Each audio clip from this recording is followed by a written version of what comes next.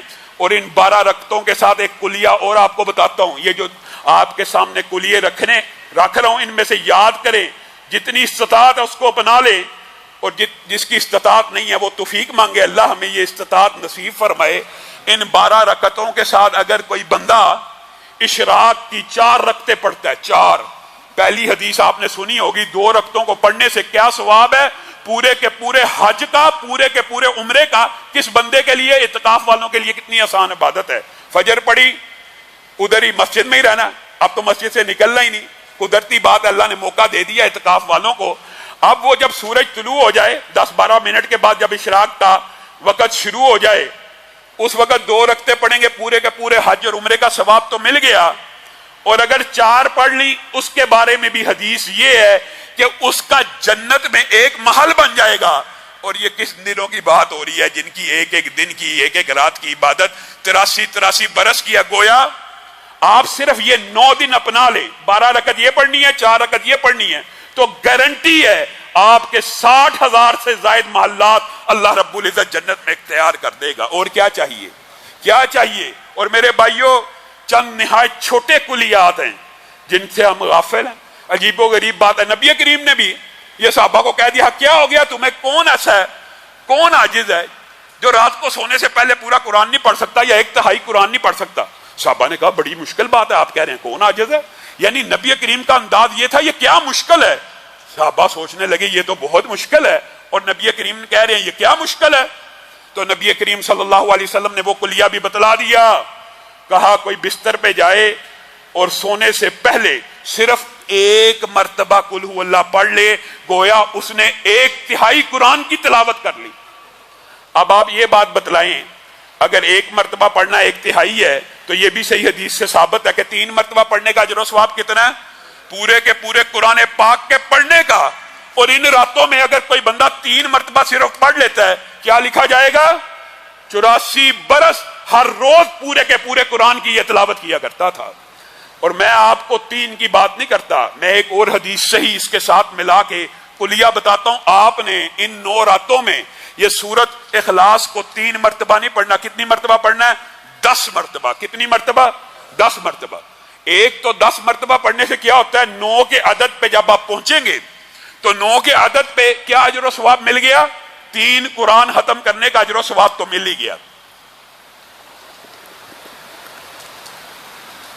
اور اس کے بعد اگر عدد کو 10 کرنے کے لیے 1 مرتبہ قل ہو اللہ کو ساتھ ملا لیں گے، صحیح حدیث کے الفاظ ہیں، صحیح حدیث کے. نبی کریم صلی اللہ علیہ وسلم نے ارشاد فرمایا جو بندہ 1 دن یا 1 رات میں 10 مرتبہ قل ہو اللہ پڑھ لیتا ہے اللہ رب العزت جنت میں اس کے لیے محل قائم کر دیتے ہیں.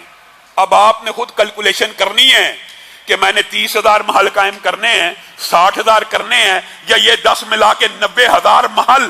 آپ کی گارنٹی ہے اگر آپ ان 9 راتوں میں یہ عمل کر لیں گے آپ کے اللہ قائم کر دے گا. اور پھر اللہ کریم ہے اور پھر اللہ رحیم ہے. جس بندے کے جنت میں باغات لگے ہوں، کھجوروں کے درخت لگے ہوں، پودے لگے ہوں، محلات تیار ہوئے ہوں، تو یہ اللہ کی محدثین نے لکھا، اپنی طرف سے نہیں کہہ رہا.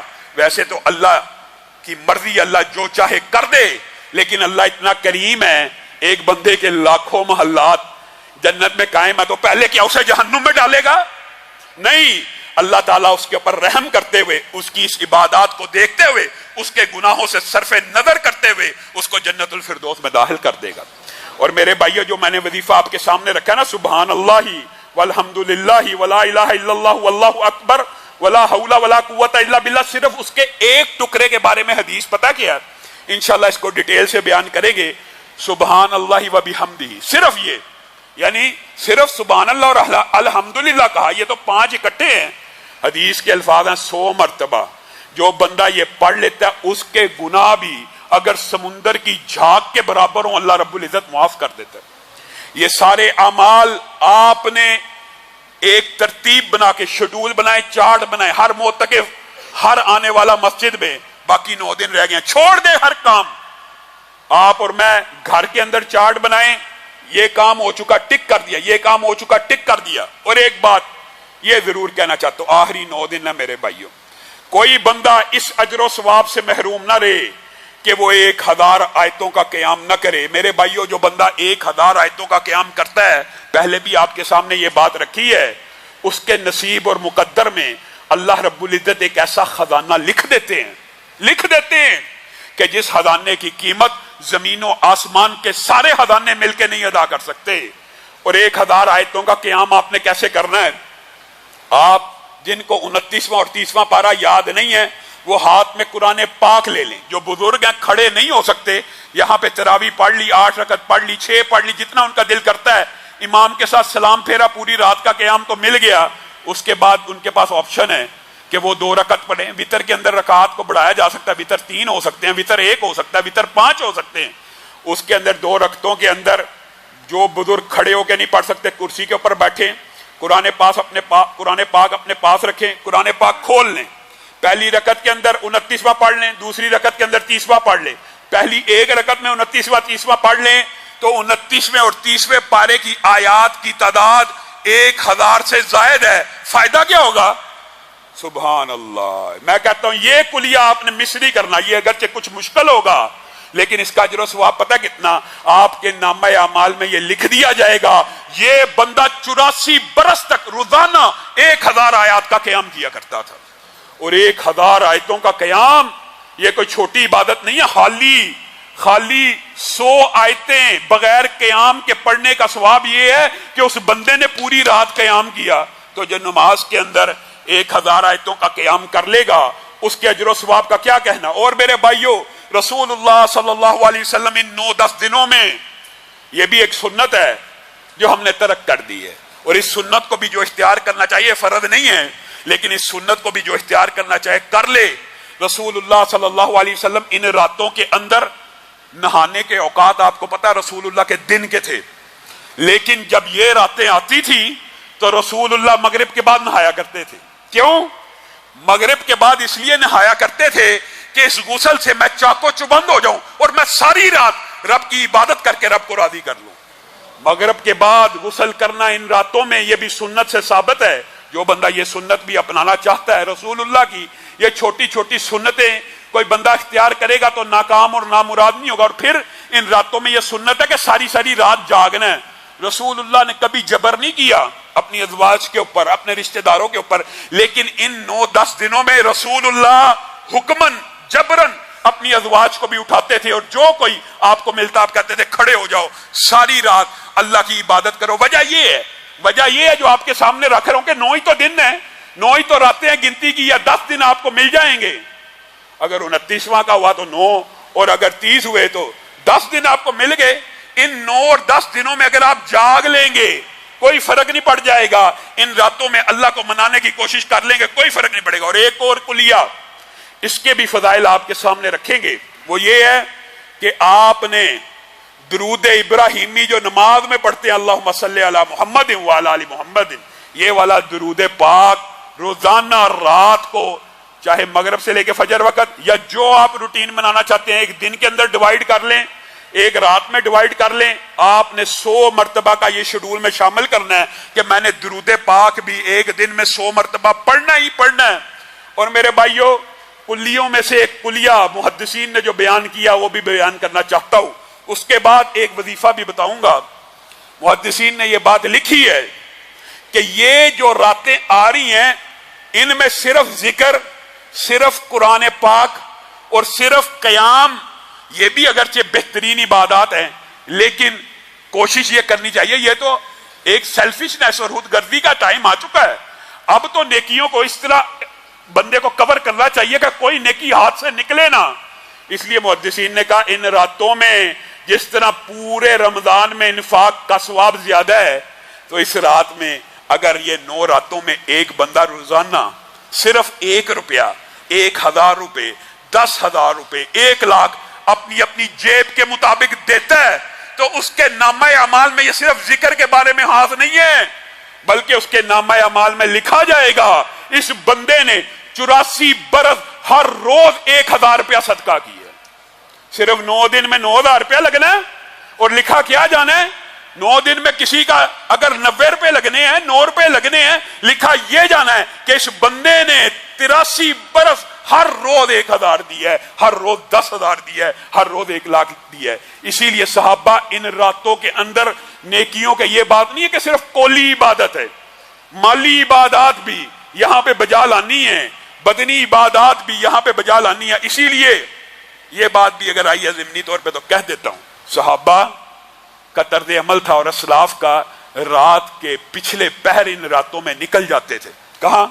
مریض کی عیادت کرنے, کہ یہ نیکی بھی مل جائے, کیونکہ صرف مریض کی عیادت کرنے کا اجر و ثواب آپ کے علم میں ہے نا, 70,000 فرشتے آسمان سے نازل ہوتے اپنے اس بندے کے لیے دعا کرنے کے لیے جو اپنے بھائی کا حال چال پوچھنے کے لیے چلا جاتا ہے. اور یہاں پہ ہمیں کتنی اللہ نے آسانی دی ہے, ہمیں جانا پڑنا ہے نہیں, ہم نے موبائل فون کرنا ہے, خالہ جان آپ کا کیا حال ہے, میں آپ کے لیے دعا گو ہوں, آپ نے ان کی فون پہ عیادت کر لی, انشاءاللہ آپ اس اجر و ثواب کے مستحق ہو جائیں گے. گویا صحابہ نے صرف الفاظ کی, ذکر کی, قولی عبادات کے اوپر ان دنوں میں توجہ نہیں دی, بلکہ مالی عبادات کے اوپر بھی دیا کرتے تھے. اور رسول اللہ صلی اللہ علیہ وسلم آندھی اور طوفان سے زیادہ ان 10 دنوں میں خرچ کیا کرتے تھے, کمر کس لیا کرتے تھے. ساری زندگی اعتکاف کیا, 10 دن اللہ کے ساتھ لائن. نبیوں کی تو ویسے ہی جبریل امین کے ذریعے ملی ہوتی ہے, لیکن یہ میرے اور آپ کے اصلاح کے لیے ہے کہ رسول اللہ نے ایک مرتبہ ایسا ہوا اعتکاف رہ گیا تو رسول اللہ صلی اللہ علیہ وسلم نے اس اعتکاف جو نفلی عبادت ہے اس کی بھی قضا دی, اور اگلے برس 20 دن بیٹھے. گویا نفل کی قضا بھی نفل ثابت ہے, سنت کی قضا بھی سنت ثابت ہے, اور فرض کی جو قضا ہے وہ تو فرض بندے کے اوپر ہے ہی ہے, وہ تو دینی دینی ہے. اور میرے بھائیو ایک بات جو بہت اہم کلیہ ہے وہ یہ ہے, استغفر اللہ کا کثرت سے آپ نے ورد کرنا. یہ بھی آپ اپنا شیڈول بنائیں, اس کے اندر تو میرا خیال ہے 100 کی تعداد مقرر کرنا تو بہت تھوڑی بات ہے. جو بندہ اپنی توفیق کے حساب سے کر سکتا ہے وہ کر لے. استغفر اللہ الذی لا الہ الا هو الحی القیوم واتوب الیہ. اس ایک وظیفے کے بارے میں حدیث ہے کہ اگر کوئی بندہ یہ الفاظ صدق دل سے کہہ دے کہ اللہ مجھے معاف کر دیں, میں آپ کے سامنے آتا ہوں, آپ ہی اللہ ہیں, آپ حی القیوم ہیں, اور آپ مجھے معاف کر دیں. اگر وہ بندہ میدان جنگ سے, مسلمانوں کے مارکہ جہاد سے پیٹ پھیر کے بھی بھاگا ہو, اللہ تعالیٰ اس کا یہ گناہ بھی معاف کر دے گا. تو آپ نے اس رات کے اندر جہاں پہ نیکیوں کے فضائل کے ذکر کرنے ہیں وہاں پہ اللہ سے معافی بھی مانگنی ہے. اس کا بھی فائدہ یہی ہے کہ آپ کے نامہ اعمال میں لکھا جائے گا کہ یہ بندہ 83 برس اللہ سے معافی مانگتا رہا. جو بندہ 83 برس اللہ سے معافی مانگتا رہے اس کے نامہ اعمال میں یہ لکھا ہوا پایا جائے گا, تو کیا رب اسے معاف نہیں کرے گا؟ اپنی عمر سے بھی زیادہ بڑی اللہ تعالیٰ آپشن دے رہا ہے, اور پھر بھی آپ یہ سمجھتے ہیں کہ اللہ رب العزت معاف کرنے والا نہیں ہے. میرے بھائیوں جو قل ہو اللہ کے بارے میں بات کی, اگر بات آئی ہے تو اس بات کو مکمل کرتے ہیں تاکہ اگلے درس کے اندر اس کے علاوہ کی صورتوں کے فضائل رکھے جائیں. اور ایک کلیہ اور آپ نے یاد رکھنا, جس طرح قل ہو اللہ 1/3 قرآن ہے تو یہ حدیث بھی حسن ہے کہ قل یا ایھا الکافرون 1/4 قرآن کے برابر ہے. یہ آپ نے ہر روز رات کو 12 مرتبہ پڑھنی ہے تاکہ 3 قرآنوں کا اجر و ثواب. قل یا ایھا الکافرون 12 مرتبہ پڑھنے میں کیا ٹائم لگ جائے گا, 10 دفعہ قل ہو اللہ پڑھنے سے کیا ٹائم لگ جائے گا. اور قل ہو اللہ کے معنی کے اوپر بھی غور کرنا ہے اور اس سورت سے محبت کرنی ہے. اور یہ میں کیوں کہہ رہا ہوں, مسجد قباء میں ایک صحابی رسول تھے, امام تھے, اور وہ کیا کیا کرتے تھے, سورت فاتحہ پڑھی اس کے بعد قل ہو اللہ پڑھنا شروع کر دیتے تھے. قل ہو اللہ پڑھنے کے بعد قرآن پاک کو دیگر مقامات سے پڑھنا شروع کر دیتے تھے. اس حدیث سے یہ بات بھی ثابت ہوتی ہے کہ یہ جو ترتیب توقیفی کے اعتبار سے قرآن پاک کو پڑھنا ضروری نہیں ہے, کیونکہ یہ صحابی سب سے پہلے کیا پڑھا کرتے تھے, قل ہو اللہ, اور اس کے بعد قرآن کی تلاوت کیا کرتے تھے.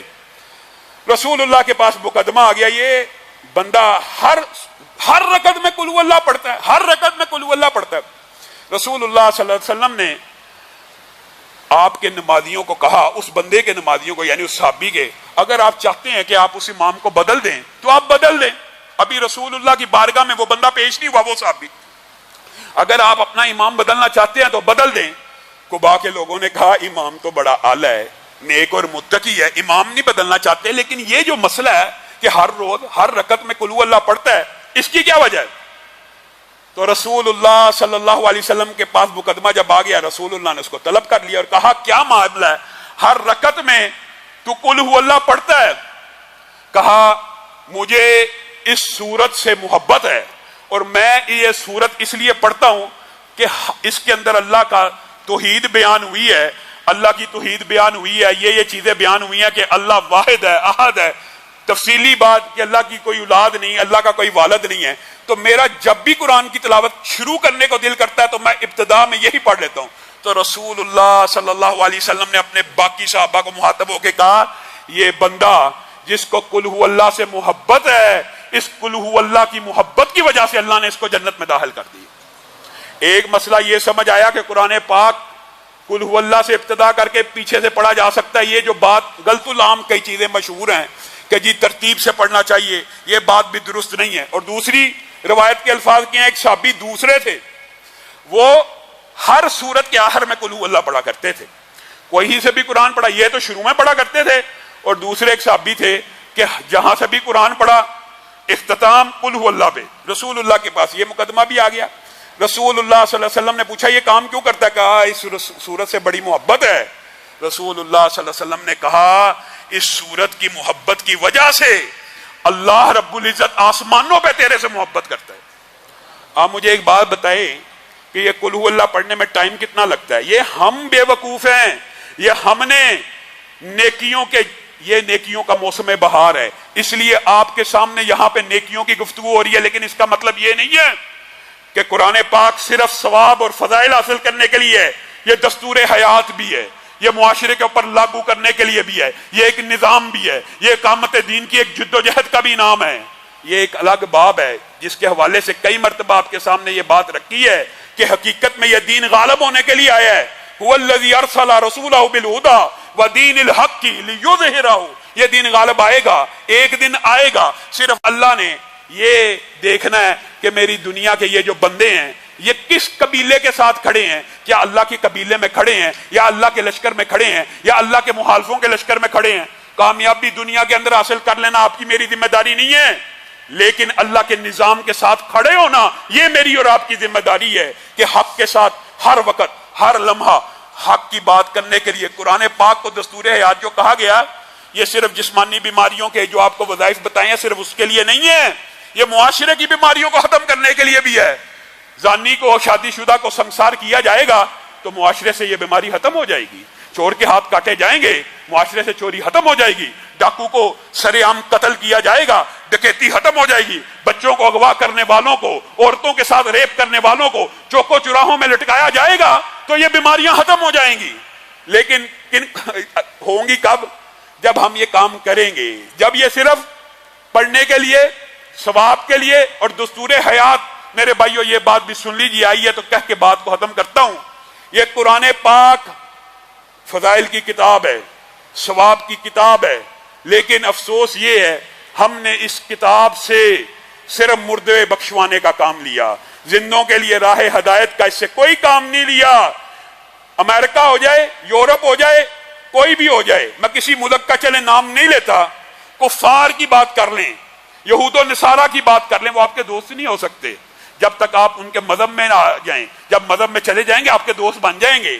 ان کو کیا اس چیز سے کوئی فرق پڑتا ہے کہ کوئی مولوی ساری رات عبادت کرے، آپ ساری رات سجدے میں پڑے، کسی کافر کو کوئی فرق پڑتا ہے؟ کوئی فرق نہیں پڑے گا۔ لیکن اگر آپ کہیں گے میں اس نظام کو، اس قرآن کو صرف اپنے بدن اور جسم پہ لاگو نہیں کرنا چاہتا، کہاں کرنا چاہتا ہوں؟ معاشرے کے اوپر، سیاسیات میں، ریاست میں، حکومت میں، عدالت میں۔ جب آپ یہ بات کہیں گے پورا عالم کفر آپ کا دشمن ہو جائے گا۔ ہم یہ سمجھتے ہیں کہ سجدوں سے خطرہ ہے، رکوع سے خطرہ ہے، عبادات سے خطرہ ہے، کوئی خطرہ نہیں ہے، سجدے میں پڑے رہو، اللہ کے نعرے لگاتے رہو، کوئی خطرہ موجود نہیں ہے۔ لیکن ان ایام کے اندر آپ نے یہ ثواب بھی حاصل کرنا ہے۔ اصل خطرہ یہ ہے کفار کو کہ اس قرآن کو جو بندہ اپنے جسم پہ لاگو کر رہا ہے، لا محالہ بات ہے، یہ بات بھی یاد رکھیے، جب آپ اس قرآن کو اپنے جسم پہ لاگو کرتے ہیں، جب آپ کی زبانیں سے تر ہو جاتی ہیں، اس کے اندر ایک جلالی اور وجدانی کیفیت ہوتی ہے، یہ آپ سے یہ تقاضا کرتی ہے کہ اس کو اپنے بیوی بچوں پہ بھی نافذ کرو، اس کو اپنے گھر میں بھی نافذ کرو۔ جب بیوی بچوں اور گھر کے اندر بھی نافذ ہو جاتا ہے پھر یہ تقاضا کرتا ہے کہ اس کو معاشرے پہ بھی نافذ کرو، اور یہی وہ بات ہے جس سے وہ خطرہ محسوس کرتے ہیں۔ اللہ رب العزت جو کہا گیا، جو سنا گیا، اس کو سمجھنے کی توفیق عنایت فرمائے، اور جو بولتے ہوئے غلطیاں کوتاہیاں ہوئی ان کو معاف فرمائے۔ ہمارے ایک دوست بھائی ہیں ایاز بھائی، کل الحمدللہ بالکل ٹھیک تھے، رات کو ان کو ہلکا سا لقوے کا اٹیک ہوا ہے، سب ساتھی دعا کریں اللہ تعالیٰ ان کا یہ لقوہ دور فرمائے اور ان کو شفائے کاملہ عاجلہ نصیب فرمائے۔ معزز سامعین گرامی قدر، آج انشاءاللہ 4 تراویحاں قاری امجد صاحب پڑھائیں گے، اور اس کے بعد 2 رکعت قاری عبداللہ چدر صاحب پڑھائیں گے، اور اس کے بعد ڈاکٹر مطیع اللہ باجوہ کی گفتگو ہوگی، اور اس کے بعد وطر ہوگا۔ بالعموم روٹین یہی چلائیں گے، لیکن مہمانوں کے اعتبار سے کل آپ کے سامنے ڈاکٹر عبید الرحمان محسن صاحب نے آنا ہے، آپ کو پتا ولی کامل ہیں، ولی کامل کے بیٹے ہیں، تو ان کے پاس وقت نہیں ہے. ہم یہ کوشش کریں گے کہ ان کا درس عشاء کے فوراً بات کروا لیں اور اس کے بعد 10 کی 10 رکھتے ہیں ایک ہی دفعہ میں پڑھ لی جائیں. تو اس طرح شیڈول ہوا کرے گا. اور پرسوں حافظ فرقان الہی ظہیر صاحب آئیں گے سیالکوٹ سے. اس طرح جید علماء یہاں پہ خطابات کے لیے آئیں گے. مولانا یوسف مسروری صاحب 27ویں کو آئیں گے، مولانا عتیق الرحمان الوی صاحب 25ویں کو آئیں گے. اور اس کے علاوہ فجر کے اندر بھی دروس ہوتے ہیں. جو ساتھی رات کے دروس میں شرکت کرتے ہیں ان کے لیے یہ بھی خوشخبری کی بات ہے کہ فجر کے وقت بھی پاکستان کے جید اور مستند علماء یہاں پہ دروس دیتے ہیں. اور یہ فیسیلٹی صرف اعتکاف والوں کے لیے نہیں ہے، اعتکاف والوں کے لیے ظہر سے عصر تک مختلف کورسز ہم نے ڈیزائن کیے ہیں. آپ عام عوام میں سے بھی جو شامل ہونا چاہے ہو سکتا ہے. عصر کے بعد سوال و جواب کی جو نشست ہوتی ہے وہ میں خود کرتا ہوں، وہ بھی عام عوام شرکت کر سکتی ہے، صرف اعتکاف والوں کے لیے خاص نہیں ہے. تو آپ سب ساتھی عبادات کے ان ایام میں کمر کو کس کر اللہ رب العزت کی بارگاہ میں